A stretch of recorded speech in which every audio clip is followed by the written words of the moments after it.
अनुभवी ज्ञानाला आधुनिक तंत्रज्ञानाची जोड, तत्पर उपचारांना माया ममतेची जोड. हे आहे कोल्हापुरातील Sai Sparsh children's hospital. Doctor Venkatesh Tarkasband, doctor Vijay Gawade आणि डॉक्टर अमोल गिरवलकर यांचा प्रदीर्घ अनुभव आणि बालरोग क्षेत्रातील प्रावीण्य यामुळे साई स्पर्श हॉस्पिटल आहे 0 ते 18 वयोगटातील बालकांचं आरोग्य जपणारं विश्वासार्ह हॉस्पिटल.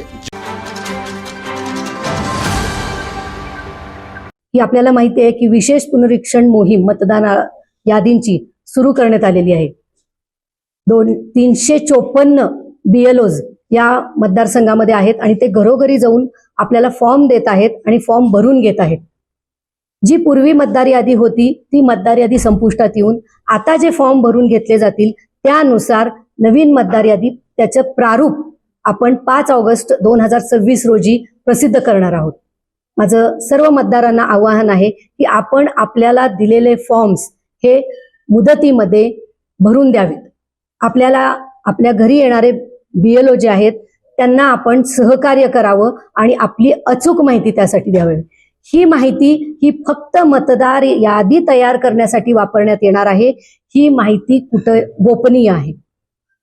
त्याच पद्धतीनं ज्यावेळेला BLO आपल्याकडे येत आहेत ते संध्याकाळी येत आहेत, सकाळी येत आहेत, दुपारी येत आहेत. तर आपल्याला जर शक्य नसेल तर आपण एक त्यांना निरोप द्यावा की ज्यावेळेला फॉर्म दिला जातो त्यावेळेला किती वाजता आपण तिथं असाल त्याप्रमाणे BLO तिथं येतील आणि आपली माहिती देतील. माहितीमध्ये 2002च्या यादीमध्ये आपली कुठं नावं होती ही माहिती आपण 2 महिन्यापूर्वी BLOना दिलेली आहे. तीच माहिती त्या फॉर्म मध्ये आपल्याला भरायची आहे आणि जर 2002ची माहिती नसेल तर जी काही माहिती असेल ती माहिती आपल्याला द्यायची.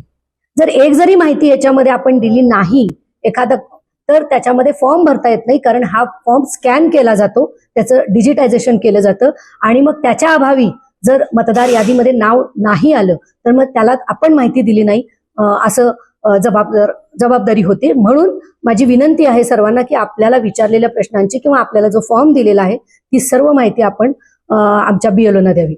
या सर्व मान्सूनच्या ह्याच्यामध्ये आणि प्रचंड पावसामध्ये सुद्धा BLO आपल्या घरापर्यंत पोहोचत आहेत. ते एक राष्ट्रीय काम करत आहेत.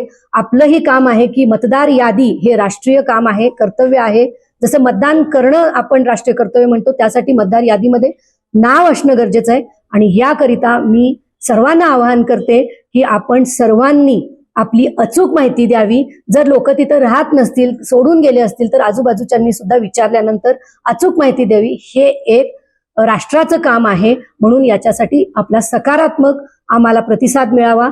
आमचे सर्व लोक आपल्या घरापर्यंत येऊन ह्या गोष्टी करत आहेत आणि त्याला आपण मदत करावी.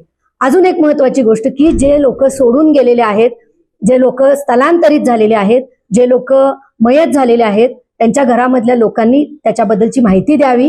त्याप्रमाणे ती नावं 5 ऑगस्टच्या यादीमधून वगळण्यात येतील.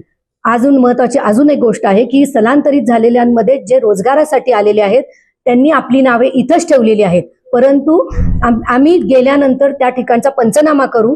जर ते 2 वेळा म्हणजे जाऊनही भेटले नाहीत तर तिसऱ्यांदा शेवटची संधी देण्यात येईल.